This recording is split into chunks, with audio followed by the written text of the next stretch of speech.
오늘 우리에게 주신 하나님 말씀은 열왕기하 5장 1절에서부터 7절까지의 말씀입니다. 계시된 하나님 말씀을 함께 봉독합니다. 아람 왕의 군대 장계한 나아만은 그의 주인 앞에서 크고 존귀한 자니 이는 여호와께서 전에 그에게 아람을 구원하게 하셨습니다. 그는 큰 용사이나 나병 환자더라. 전에 아람 사람이 떼를 지어 나가서 이스라엘 땅에서 어린 소녀 하나를 사로잡음에 그가 나아만의 아내에게 수종 들더니 그의 여주인에게 이르되 우리 주인이 사마리아에 계신 선지자 앞에 계셨으면 좋겠나이다. 그가 그 나병을 고치리이다 하는지라. 나아만이 들어가서 그의 주인께 아뢰어 이르되 이스라엘 땅에서 온 소녀의 말이 이러이러하더이다 하니 아람 왕이 이르되 갈지어다. 이제 내가 이스라엘 왕에게 그를 보내리라 하더라. 나아만이 곧 떠날새 은 10달란트와 금 6,000개와 의복 10벌을 가지고 가서 이스라엘 왕에게 그 글을 전하니 일렀으되 내가 내 신하 나아반을 당신에게 보내오니 이 글이 당신에게 이르거든 당신은 그의 나병을 고치옵소서 하였더라. 이스라엘 왕이 그 글을 읽고 자기 옷을 찢으며 이르되 내가 사람을 죽이고 살리는 하나님이냐? 그가 어찌하여 사람을 내게로 보내 그의 나병을 고치라 하느냐? 너희는 깊이 생각하고 저 왕이 틈을 타서 나와 더불어 시비하려 함인 줄 알라 하니라. 아멘. 대부분의 나라는 국립묘지를 가지고 있습니다. 잃었던 나라를 찾으려고 또는 자기 나라를 외세의 침략에서 지키려고 목숨을 바친 분들을 기억하기 위한 자리이죠. 그런데 또 국립묘지에는 무명용사의 묘가 있습니다. 치열한 전투가 벌어진 곳에도 무명용사를 기억하는 기념비가 많이 세워져 있는데 소련의 붉은 광장 무명용사 묘에는 이런 글이 새겨져 있어요. 너의 이름은 무명이다. 너의 행동은 불멸이다. 미국의 알링턴 국립묘지에는 하나님만 아시는 무명용사들이 명예롭게 여기에 잠들다. 우리 대한독립군 무명용사 유령탑에는 이런 글이 새겨져 있는데 그리던 조상나라 다시 살리라. 그리던 자유꽃이 다시 피리라. 독립군들이 나라를 찾기 위해서 독립운동하면서 불렀던 독립군가 가사 중에 한 구절이 대한독립군 무명용사 유령탑에 세워져 있어요. 우리가 잘 알지 못하지만 그 이름을 알지 못하지만 나라와 민족을 지키기 위해서 나라와 민족을 위해 목숨을 바친 소중한 분들을 기억하는 무명용사 탑들이 여기저기 새겨져 있다는 거죠. 우리가 히브리서 11장을 믿음장이라고 말합니다. 이 믿음장에는 우리 믿음의 선배들의 이름이 16명이 나옵니다. 16명의 믿음의 선배 가운데 10명은 그들이 어떤 삶을 살았는지를 짧게 또는 길게 기록이 되어 있고 나머지 6명은 이름만 기록이 되어 있는데 히브리서 11장 32절을 같이 읽어보겠습니다. 내가 무슨 말을 더하리요? 기드온, 바락, 삼손, 입다, 다윗 및 사무엘과 선지자들의 일을 말하려면 내게 시간이 부족하리라. 히브리서를 쓴 기자는 히브리서 11장에서 16명의 소중한 믿음의 선배들을 거론하는데 10명은 그 사람들이 어떻게 살았는지를 짧게 또는 길게 기록하는데 6명은 이름만 나옵니다. 여러분, 이름만 나오는 6명 가운데 누가 있어요? 다윗이 있어요. 또 누가 있어요? 사무엘이 있어요. 이 사람들은 이름만 나올 사람이 아니잖아요. 다윗이 어떤 사람이었는데, 사울이 어떤 인생을 살았는데 어떻게 이름만 살짝 거론하고 넘어갈까요? 그러면서 히브리서 기자는 계속해서 말합니다. 이 16명 이외에도 이름이 기록할 수 없지만 기록되지 않았지만 수많은 믿음의 선배들이 있다. 그 사람들의 이름을 그 사람들의 삶의 행적을 기록하기에는 나에게 뭐가 부족하다고요? 시간이 부족할 정도다. 시간이 부족할 정도다. 이 말은 사람이 기억해 주지 못해도, 사람이 기억하는 그 사람들의 역사의 이름에 내 이름이 기록되지 못했어도 하나님의 역사책에, 하나님의 마음에는 우리 이름이 분명하게 기록하고 기억되고 있다라는 것을 말해주고 있잖아요. 여러분 아시다시피 우리 교회는 올해 교회 창립 50년이 됐습니다. 50년에 길다면 길고 짧다면 짧지 않은 이 역사 속에 저처럼 담임 목사로 온 사람의 이름이나 장로님의 이름은 그 이름이 새겨져 있어요. 그렇지만 이름이 새겨져 있지 않지만 이름 없이 오늘의 우리 교회를 위해 수고하신 많은 분들, 헌신하고 충성해 주신 정말 많은 일꾼들이 많다 하는 사실도 우리가 기억하고 있잖아요. 오늘 우리가 열왕기하 5장을 읽었습니다. 다 읽지 않았지만 열왕기하 5장은 북이스라엘의 9번째 왕이었던 여호람이 이스라엘을 다스리고 있고, 선지자는 엘리야의 뒤를 이은 엘리사가 영적 지도자로 있을 그때에 아람 나라 군대 장관 나아만이 엘리사 선지자를 만나서 요단강에서 몸을 7번 씻어서 나병이 어린아이 치료받아서 그 살이 어린아이처럼 치료받았다라는 참 이 놀라운 기적의 이야기가 열왕기하 5장에 나와 있습니다. 열왕기하 5장의 중심 인물이 7명인데, 그렇죠. 엘리사의 종인 게하시, 나아만의 부인, 아람 왕, 이스라엘 왕 여호람 6명, 그리고 포로로 잡혀온, 이스라엘에서 살다가 포로로 잡혀온 이름 없는 여자아이까지 7명이 중심 인물이 됩니다. 그런데 이 나만 장군의 치료받는 이 이야기는, 이 기적의 시작은 사실은 이름 없는 포로로 잡혀온 이름 없는 어린 소녀에서부터 이 놀라운 기적의 시작이 됐다는 거예요. 나아만이라는 대단하고 위대한 사람이 그 나병에서 어떻게 치료받았느냐? 그 치료받는 시작점이 포로로 잡혀온 이름 없는 어린 소녀의 삶과 고백에서부터 시작됐다 하는 사실을 통해서 오늘은 포로로 잡혀온 이 이름 없는 어린 소녀를 살펴보려고 합니다. 이 소녀의 단순하면서도 간단한 삶을 통해서 오늘도 하나님께서 우리에게 말씀하고 싶어하고, 또 우리가 들어야 할 눈을 감고 있는 분들, 들어야 할 고개 숙이고 있는 분들, 들어야 할 졸고 있는 분들, 들어야 할 휴대폰을 보고 있는 분들, 들어야 할 누구 얘기요? 다 내 얘기요. 내 얘기. 들어야 할 하나님의 말씀을 듣고, 하나님 나도 이름 없지만 포로로 잡혀왔지만 하나님 앞에 쓰임받은 소중한 어린아이처럼 살게 하여 주시옵소서.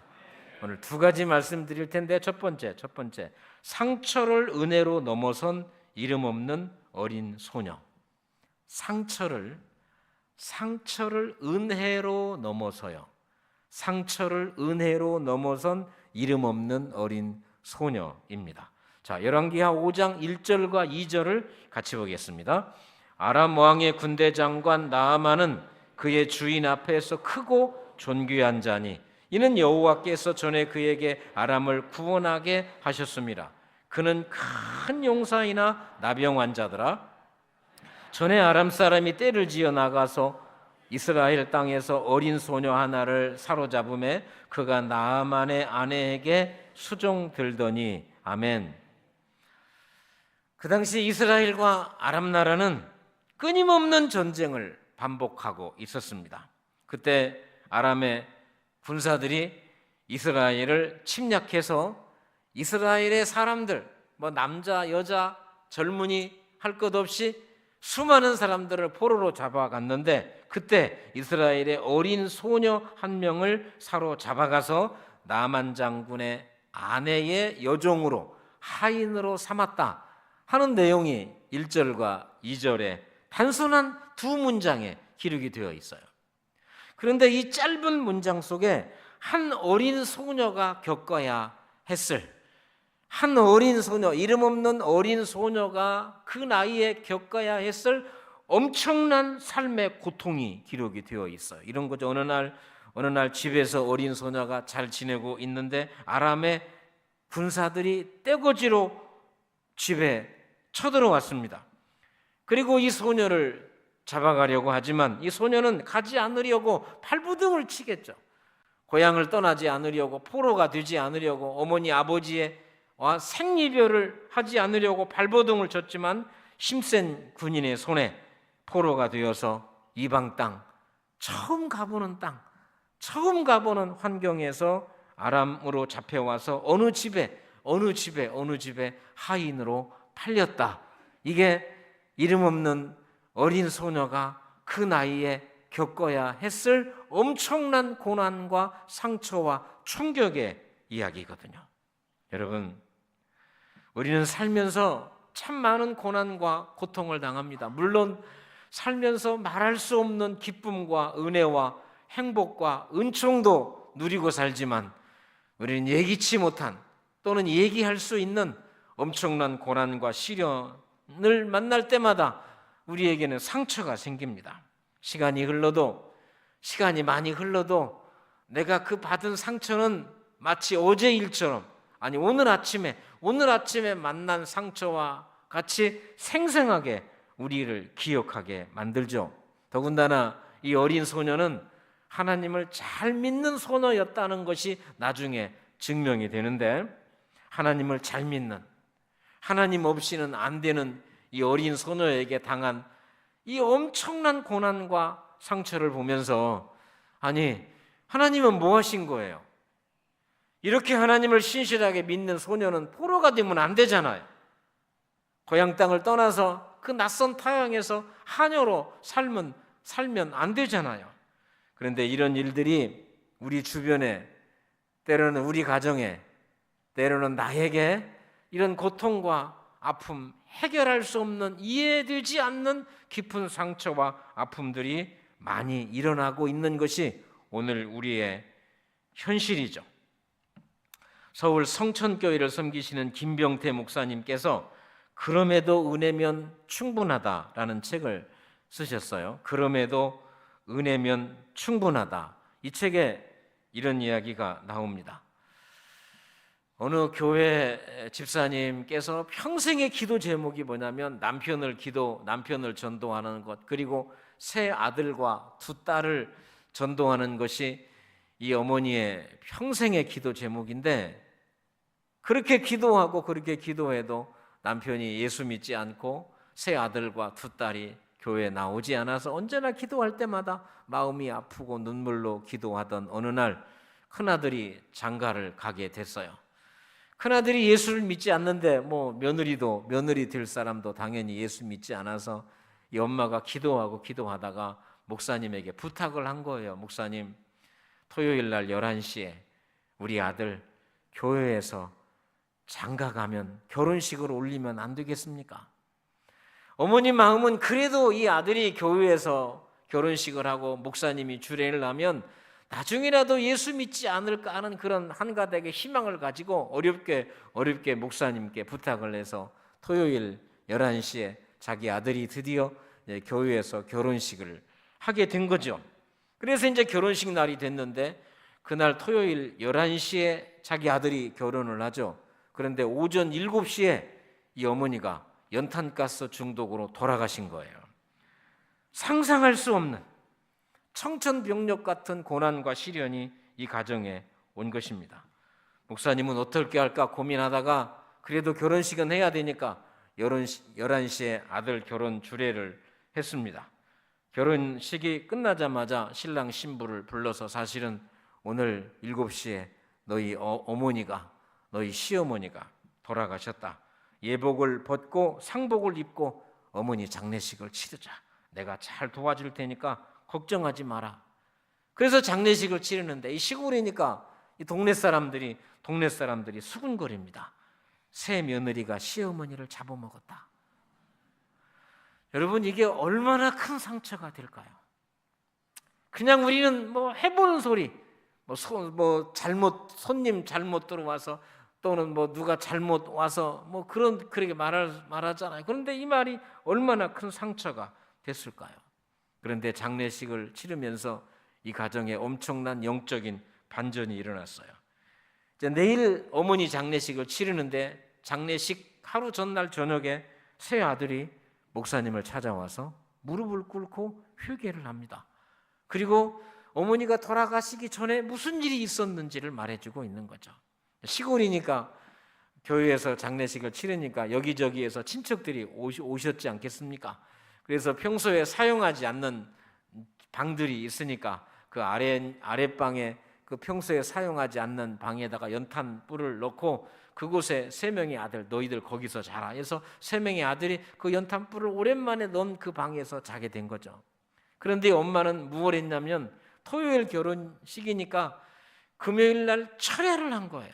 교회에서 금식 기도하고 철야하면서 금요일, 그러니까 철야 시작해서 토요일 새벽 2시까지 기도하다가 이 엄마가 집에 와서 보니까 새 아들이 그 방에서 자니까 깨워가지고 안방으로 가라. 너희들은 안방으로 가라. 내가 춥고 몸이 으스스하니까 이 따뜻한 방에서 내가 좀 잘 테니까 너희들은 안방으로 가라. 그리고 새 아들을 안방에 쫓아내고 그 오랜만에 연탄불 넣은 그 방에서 잠을 잤는데 거기에서 어머니가 돌아가신 거예요. 이 세 딸이 말합니다. 사실은 우리가 죽어야 됐는데 우리 세 아들이 마셔야 할 연탄가스를 우리 어머니가 마시고 돌아가셨습니다. 그러면서 울면서 회개하고 어머니 장례식 이후에 그렇게 뻗이면서 교회 안 나가던 자식들이 다 회개하고 예수 믿고 세례받고 지금은 교회 훌륭한 믿음의 일꾼이 됐다. 그 이야기가 그 책에 나오거든요. 여러분, 우리는 살면서 내가 이해할 수 없는 고통과 상처와 아픔이 우리에게 있을 때가 있어요. 그럴 때마다 하나님이 내 인생의 밑그림, 내가 그리는 그림 말고 하나님이 우리 가정과 나를 향한 또 다른 그림이 있다는 사실을 기억하고 섣불리 힘들고 어렵다고 속단하지 말고 함부로 결론 내리지 말고 나보다 더 나를 사랑하시는 하나님의 은혜를 기대어서 인생의 그림을 그려가시기를 축복합니다. 힘들수록 하나님께 집중하고 인생의 그림이 잘 안 그려질수록 하나님을 의지하여 나보다 더 나를 잘 아시는 하나님께 의지하며 살아가기를 바랍니다. 여러분이 여러분을 잘 아시잖아. 오늘 장로님 기도하신 것처럼 우리가 잘하는 건 죄 짓는 거야. 우리가 제일 잘하는 건 모든 사람 다 떠나서 제일 잘하는 건 뭐예요? 죄 짓는 거예요. 죄 짓는 거. 우리가 얼마나 악한지, 우리가 얼마나 약한지 말 한마디에 사내 중내 교회 다니네 안 다니네 그러잖아요. 사람의 눈짓 하나, 사람의 손짓 하나, 발짓 하나를 보고 시험 들어서 아니 이 손짓 하나에 시험 들어가지고 이거 하나에 시험 들어서 사내 뭐 중내, 그게 우리처럼 이렇게 약하고 약한 게 우리의 실체거든요. 그런데 여러분, 이 소녀를 보십시오. 이 소녀는 어느 날 집에 있다가 떼거지를 몰려온 아람 군사들의 그 힘센 손에 이끌려서 억지로 어머니 아버지와 생리별하고 한 번도 가보지 않은 아람 나라 끌려와서 종으로 살아가는 얼마나 많은 상처를 받았겠어요. 우리 주변에도 사실은 여러분 오늘 이 자리에 앉아 있는 여러분의 마음속에도 말할 수 없는 상처, 꺼낼 수 없는 상처, 꺼내어도 해결되지 않는 상처로 신음하는 사람들이 얼마나 많냐고요. 여러분, 그러면 형통이 뭘까? 만사형통, 우리 만사형통, 정말 만사형통은 상처도 없고 고통도 없고 억울함도 없고 인생을 살아가며 고통도 없고 상처도 없고 억울함도 없는 인생이 형통한 삶일까? 성경은 그렇게 말하지 않아요. 성경은 고통 없는 것, 상처 없는 것, 아픔 없는 것이 형통이 아니라 하나님의 목적을 이루는 것이 형통입니다. 내가 어떤 모습으로 있고 어떤 위치에 있든지 간에 내 삶을 통해서 내 이 고난과 잘나됨, 내 아픔과 치료받음, 이런 과정을 통해 하나님이 목적을 이루시는 것. 여러분, 이 이름 없는 소녀 얼마나 힘들고 어렵겠어요. 그런데 하나님은 이 이름 없는 소녀의 고통과 상처를 통해서 하나님은 하나님의 목적을 이루어 가신다면 이 소녀는 형통한 삶을 살았다. 창세기의 요셉을 보십시오. 여러분, 어린 나이에 알지 못할 때 부모로부터 버림받아서 평생 고통과 힘든 가운데 있는 사람들이 많은데, 요셉이 그 알만한 나이에 형제들에게 팔렸으니 형제들에게 팔렸을 때 그 고난과 상처와 아픔이 얼마나 컸겠어요. 그런데 성경은 뭐라고 말합니까? 요셉을 가는 곳마다 형통했대. 감옥에서도 형통했고 노예로 팔렸을 때도 형통했고. 왜 그랬을까요? 누가 봐도 요셉은 고난과 상처로 점철된 인생을 살았지만 성경은 요셉은 형통했다. 왜? 하나님은 요셉의 삶을 통해서 하나님의 목적을 이루었기 때문에 그래요. 오늘 나의 삶이 고난이 있고 아픔이 있지만 이 고난과 아픔, 잘됨과 자람을 통해 하나님의 뜻이 이루어진다면, 하나님의 목적이 이루어진다면 나는 어떤 사람? 형통한 사람, 하나님의 목적을 형통한 사람인 줄로 믿습니다. 여러분, 만약에 이 어린 소녀가 과거에 매달려서 맨날 후회만 하고 살아. 저는 참 라면을 좋아합니다. 근데 한 가지 라면만 빼고 다 나쁜 라면이요. 어떤 라면이냐면 주님과 함께 라면. 이 라면은 진짜 좋은 라면이요. 진짜 좋은 라면. 그런데 우리가 그러잖아요. 내가 갔더라면, 가지 않았더라면, 내가 먹었더라면, 먹지 않았더라면, 내가 했더라면, 하지 않았더라면, 이런 라면은 별로 안 좋은 라면입니다. 여러분, 주님과 함께 라면 이외에는 후회하고 억울한 누명을 썼다고 아파하고 과거에 매달리는 게 전부 다 했더라면, 하지 않았더라면 이거든요. 그런데 내 모습 이대로, 오늘의 행복과 불행은 내 위치에 있는 것이 아니라 오늘의 행복과 불행은 내 삶을 통해 하나님의 영광을 이루면 형통한 거고, 하나님의 영광을 이루면 내 형편이 어떤 형편이든지 간에 하나님의 영광을 이루는 형통한 삶인 줄로 믿습니다. 그래서 우리가 늘 고백하는 것처럼 딤전사사, 하나님이 지으신 모든 것이 선함에 감사함으로 받으면 보일 것이 없는 거예요. 여러분, 뭐 때문에 그렇게 힘들어? 뭐 때문에 그렇게 어렵고 힘들고 그 라면을 그렇게 먹고 잡수셔? 하나님께서 지으신 모든 것이 선함에 감사함으로 받으면, 아멘, 감사함으로 받으면 버릴 것이 없는 거예요.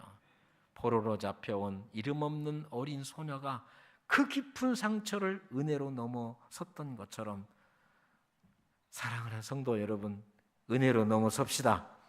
그 아픔과 상처에 얽매여서 그 아픔과 상처에 매몰되어 한 발자국도 나가지 못하는 사람이 아니라 은혜로 넘어서서 그 다음 단계, 나를 향한 하나님의 목적을 이루어가는 믿음의 성도들이 되기를 축복합니다. 두 번째, 상처를 넘어 복음을 전하는 이름 없는 어린 소녀. 어린 나이에 받은 그 엄청난 상처를 은혜로 넘어선 이 소녀는 그 상처를 은혜로 넘어서더니 복음을 전하는 이름 없는 어린 소녀까지 나가는 걸 볼 수 있어요. 자, 포로로 잡혀온 이름 없는 이 어린 소녀는 가서 보니까 나아만 장군 집에 팔렸고 나아만 장군의 아내를 돕는 어린 하녀, 여주인을 섬기게 된 것입니다. 어느 날 이 소녀가 여주인을 찾아가서 이렇게 말합니다. 자, 열왕기하 5장 3절입니다. 그의 여주인에게 이르되 우리 주인이 사마리아에 계신 선지자 앞에 계셨으면 좋겠나이다. 그가 그 나병을 고치시리다 하는지라. 여러분, 얼마나 좋고 귀한 말입니까? 하인 주제에 여주인을 복음 전하는 거예요. 여주인님, 내가 살던 사마리아 땅에 선지자 한 명이 있습니다. 그런데 당신의 남편이 그 선지자 앞에 섰으면 좋겠어요. 그러면 그 나병을 고침 받을 것입니다.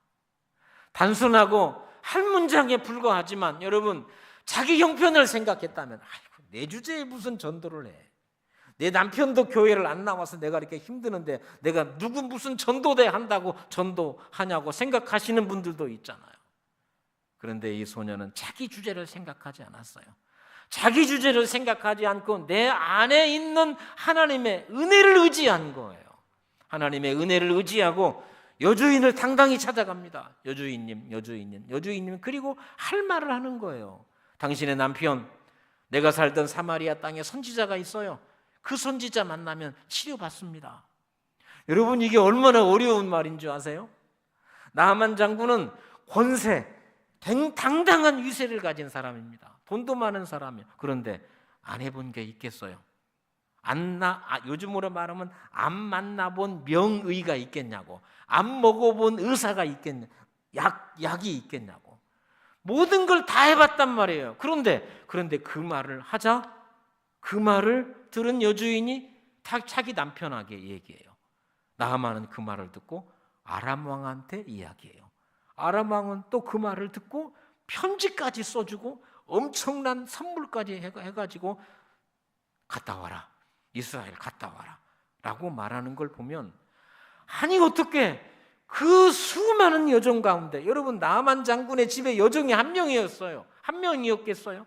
그 수많은 하찮은 여종의 말이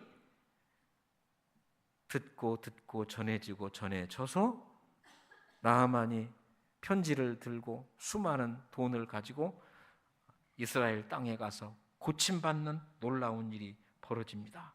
여러분 이건 우리 힘으로 안 되는 거죠. 열왕기하 5장 5절을 같이 봅니다. 5장 5절 아람 왕이 이르되 갈지어다 이제 내가 이스라엘 왕에게 글을 보내리라 하더라. 나하만이 곧 떠날새 은 10달란트 금 6,000개 의복 10벌을 가지고 가니라. 하찮은 여자예요.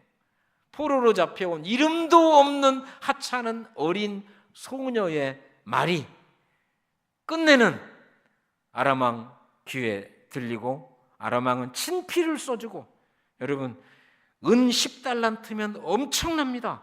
금 6,000개 엄청난 거예요. 의복 10벌 수레를 싣고 이스라엘로 가는 이런 과정을 보면서 하나님의 일은 내가 하는 데 아니구나. 우리는 다만 전할 뿐이에요. 여러분 이 소녀가 어떻게 자기 주인의 나만의 그 나병을 고칠 힘이 손등만큼도 없어요. 하나도 없어요. 다만 할 수 있는 것은 소식을 전하는 거예요. 사마리아에 가면 엘리사를 만날 것이며 그 사람을 만나면 당신의 그 고질적인 평생의 육체의 질병을 고쳐 주실 겁니다. 그것만 말하는 거예요. 그것만. 여러분 전도가 이런 거예요. 여러분 전도는 내가 사람을 구원하는 것 아니에요. 나 같은 주인이 어떻게 주인을 구원해요? 우리가 주인을 구원할 수 있는 일은 아무것도 없어요. 다만 우리가 할 수 있는 일은 교회 한번 와봐. 우리 교회 한번 와봐. 아멘 하세요. 여러분 우리가 어떻게, 나도 내 죄로 죽는데 어떻게 우리가 다른 사람의 죄를 용서하고 구원의 길을 이끌어요? 할 수 없어요. 다만 우리가 할 수 있는 일은 우리 교회 한번 와봐. 우리 다 함께 예수 한번 믿어봅시다. 예수 믿으면 죽어도 사는 은혜가 예수님에게 있어. 이건 우리가 할 수 있잖아요. 아멘 하셔. 내가 저 사람의 죄를 대신 질 수는 없지만 내 안에 있는 하나님의 은혜, 예수 천당 불신 지옥, 주는 그리스도시요 살아계신 하나님의 아들이라는 사실은 입을 열어서, 우린 말대로 터진 입이니까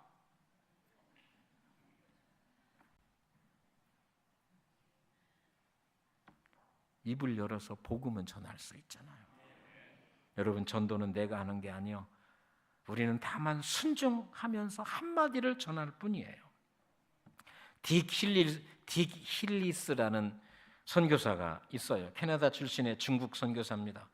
1933년부터 48년까지 15년 동안 중국 선교사로 살았는데 그 당시 49년에 공산화가 되잖아요. 그 당시 복음 전하기가 얼마나 힘들었겠어요. 참 선교사님들, 특별히 네팔도 마찬가지고 이슬람권에서 복음을 전하는 선교사님들은요, 열매가 없어요. 열매가 없어. 몇 명 세례해 줬어요? 없어요. 없어. 그냥 존재 자체로. 그런데 그 선교사가 지나가면 지하에 있던 씨앗이 밀고 올라오는 것처럼 숨어있던 믿음의 사람들이 올라오는 걸 볼 수 있는데, 디길리스도 마찬가지입니다. 힘들고 어렵게 15년을 살았지만 그 이후에 많은 지하의 사람들이 믿음으로 올라오는 걸 볼 수 있는데, 이 디길리스 선교사가 했던 유명한 말이 하나 있어요. 이런 말이 있어요.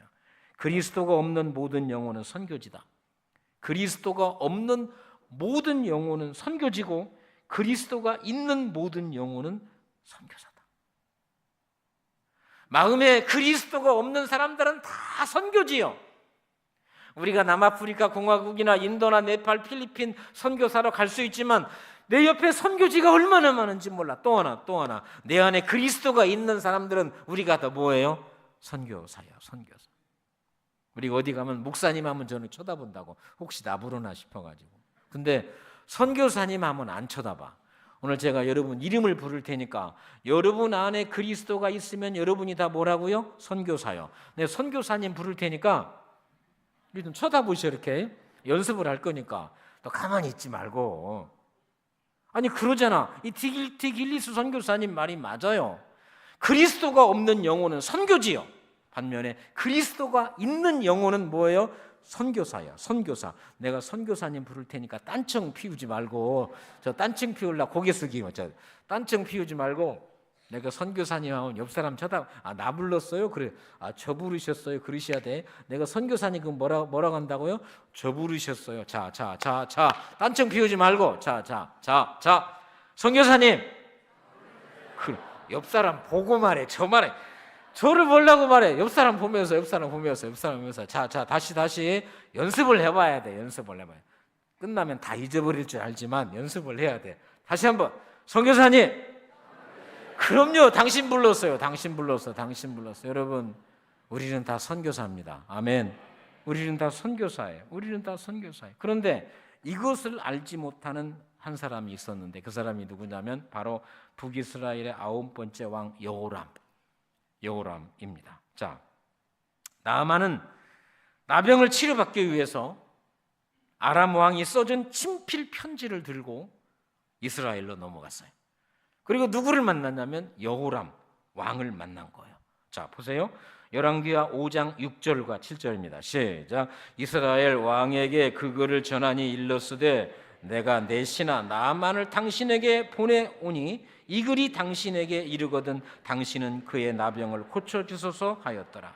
이스라엘 왕이 그 길을 읽고 자기 옷을 찢으며 이르되 내가 사람을 죽이고 살리는 하나님이냐? 그가 어찌하여 사람을 내게로 보내 그의 나병을 고치라 하느냐? 너희는 깊이 생각하고 저 왕이 틈을 타서 나와 더불어 시비하려 함인 줄 알라 하니라. 아람 나라 왕은 나아만을 보내면서 편지를 써줬는데 그 내용이 이러잖아요. 내가 내 신하 나아만을 당신에게 보냅니다. 그에게 있는 나병을 고쳐주십시오. 그리고 엄청난 선물을 보냈어요. 이 편지를 읽은 여호람 북이스라엘의 9번째 왕의 태도, 옷을 찢어요. 내가 하나님입니까? 내가 어떻게 저 사람의 병을 고쳐요? 겸손한 것 같아도 하나님의 은혜를 믿지 못하는 어리석은 왕이에요. 예를 들어 여러분 전도하세요. 그러면 옷을 찢으면서 전도하라고요? 나한테 전도하라고요? 똑같은 거예요. 여러분 여호람 왕은 옷을 찢을 필요가 없어요. 누구한테만 인도하면 되는 거예요. 엘리사한테만 길을 터주면 되는 거예요. 엘리사한테 가십시오. 그분이 치료해 줄 겁니다. 전도하라고요. 여러분, 여러분이 병을 치료하는 게 아니에요. 내가 그 사람의 영혼을 구원하는 게 아니에요. 그냥 교회에 와서 예배 드리고 하나님 만나면, 하나님의 은혜가 있으면 하나님 병 치료받고 하나님의 은혜의 구원에 오르잖아요. 내가 그 사람의 영혼을 전도합니까? 내가 그 사람의 병을 치료합니까? 전혀 할 수 없어요. 여러분들을 위해 치유 기도하거나 안수 기도할 때 내가 치료할 수 있다라는 생각을 정말 저는 손톱만큼은 생각하지만 두 손톱만큼은 생각해 본 적이 없어. 내가 무슨 치료를 해? 내가 기도한다고 병 나은 사람 있으면 좀 앉아 있어봐. 일어나지 말고. 여러분, 나는 기도할 뿐이요. 누구의 이름으로? 예수님의 이름으로. 나는 전도할 뿐이요. 누구의 이름으로? 예수 그리스도의 이름으로. 여호람처럼 어서 어리석게 옷 찢을 필요 없어요. 내 모습 이대로 나는 그냥 내 안에 있는 예수 그리스도를 전하면 되는 거예요. 나는 내 안에 있는 예수 그리스도의 은혜로 여러분을 위해 축복해주고 안수 기도해주고 치유 기도해줄 뿐이요. 일은 누가의? 하나님이 하셔. 일은 누가의? 하나님이 하시는 거예요. 이걸 모르고 여호람은 옷을 찢으면서 내가 합니까? 내가 합니까? 그런데 여러분, 오늘 이 이름 없는 소녀 보십시오. 자기가 하잖아요. 그러나 그게 자기가 하는 거예요? 아니에요. 우리 동네에 가면 선지자가 있는데 그분이 당신의 병을 고쳐주실 것입니다. 내가 사는 동네에 교회가 하나 있는데, 내가 다니는 교회가 있는데 그곳에 가면 하나님이 당신의 병을 고쳐주시고 당신의 질병을 해석되게 하는 은혜가 있을 것입니다. 이건 알 수 있잖아. 우리 천정은 자매가 쓴 나는 주님의 것입니다라는 책 있잖아요. 이번은 2012년 10월에 유방암, 폐암, 림프절암, 경추뼈 전신의 암이 전이가 되고 100차례 이상 항암 치료를 받으면서 살아있는 것 자체가 기적이다라는 소리를 들었어요. 그러다가 지난 6월 13일에 암 발견 후 13년, 1년을 살지 못한다고 그랬는데 13년을 살다가 지난 6월 13일에 별세해서 그가 그렇게 좋아하는 하나님 품 안에 안겼어요. 나는 주님의 것입니다라는 책에 보면 암에 걸리면서 투병 생활하면서 천정은 자매가 이렇게 고백을 합니다. 내가 암에 걸리지 않았다면 예수님을 만나려고 했을까? 그렇죠. 내가 암에 걸리지 않았다면 예수님을 만나려고 했을까? 말기암이 아니라 적당히 아프다 낫는 병에 걸렸다면 진리를 알고자 했을까? 절대 아니었구나. 천국이 있거나 말거나 관심이 없겠지. 교회 다니면서도 천국이 있거나 말거나 많거든요. 이제 보니 암은 내 인생 최고의 선물이었어. 죽어야 진짜 삶이 시작되기에 죽음은 새 출발을 알리는 희망이었구나. 절망할 일이 아니었어. 하나님, 절망 정말 감사합니다. 마음 깊은 곳에서부터 감사가 넘쳤다.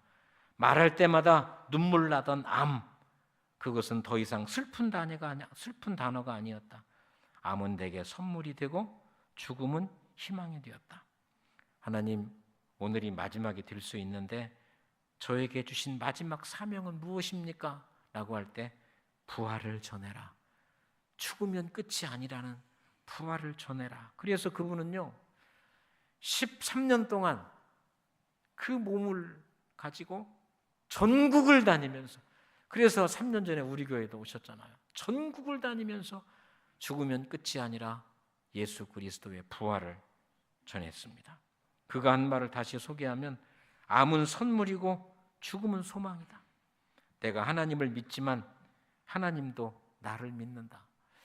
이분이 돌아가시고 죽기 한 달, 두 달, 몇 주 전까지 휠체어를 타고 다니면서 전국의 교회를 다니면서 간증을 하셨어요. 그때 한 사람이 이렇게 질문을 하더라고. 죽기 얼마 전에 질문하는 거예요. 사람들에게 당신은 어떤 사람으로 기억되고 싶은가요? 이렇게 질문을 한 거죠. 사람들에게 당신은 어떤 사람으로 기억되고 싶은가요? 라고 말할 때 천정은 자매가 이렇게 말했어요. 예수밖에 모르는 애. 나는 누가 나를 예수밖에 모르는 애. 예수하면 천정은이 떠올랐으면 좋겠어요. 이렇게 말하고 지난 6월 13일 그가 그렇게 사랑했던 부활의 우리 주님 품 안에 안기셨어요. 여러분, 수많은 질병의 고통 속에서 하나님을 잃지 않는 것을 넘어 부활의 소망을 전한다. 쉽지 않아요. 쉽지 않아요. 내 이름 석자를 남기고 싶지만 그 사람은 예수밖에 모르는 사람이었다. 예수하면 내가 떠올랐으면 좋겠다. 이런 신앙의 고백을 누구나 할 수 있지만 아무나 할 수 있는 게 아닙니다. 수많은 사람들이 고통과 상처 가운데 몸부림을 치고 있습니다. 예수를 그리스도로 고백하고 믿는 사람들조차도 그 상처와 고통의 함정에 매몰되어 더 이상 아무것도 보이지 않고 예수고 십자가고 천국이고 다 떠나서 세상으로 가버린 사람, 오늘도 교회에 왔지만 그 상처와 아픔 속에 몸부림치며 살아가는 수많은 사람들이 있어요. 사랑하는 성도 여러분, 포로로 잡혀온 이름 없는 어린 소녀, 얼마나 그 어린 나이에 상처가 깊었을까요? 그러나 그 소녀는 은혜로 상처를 이겼어요. 은혜로 상처를 이기고 내 안에 있는 하나님의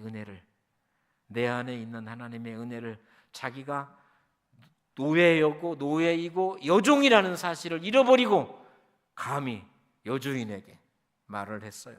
그 소식이 나아만에게, 그 소식이 아람나라 왕에게, 그리고 나아만이 순종함을 통해서 나병에서 치유받는 그 놀라운 이야기를 보면서 하나님, 나도 내 모습 이대로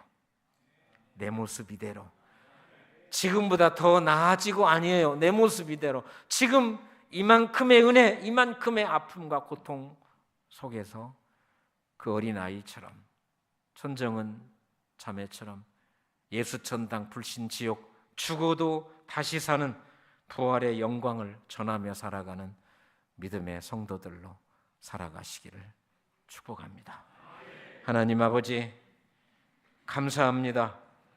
포로로 잡혀온 이름 없는 어린 소녀처럼 100차례 이상의 항암 치료 속에서도 예수 믿는 사람으로 부활의 복음을 전하고 예수밖에 모르는 사람으로 기억되기를 원했던 천정은 자매처럼 살면서 만나는 고난과 고통을 믿음으로 이겨내고 그리고 부활의 복음을 증거하는 하늘 소망 가득한 광주 소망교회 모든 성도들 되게 하옵소서.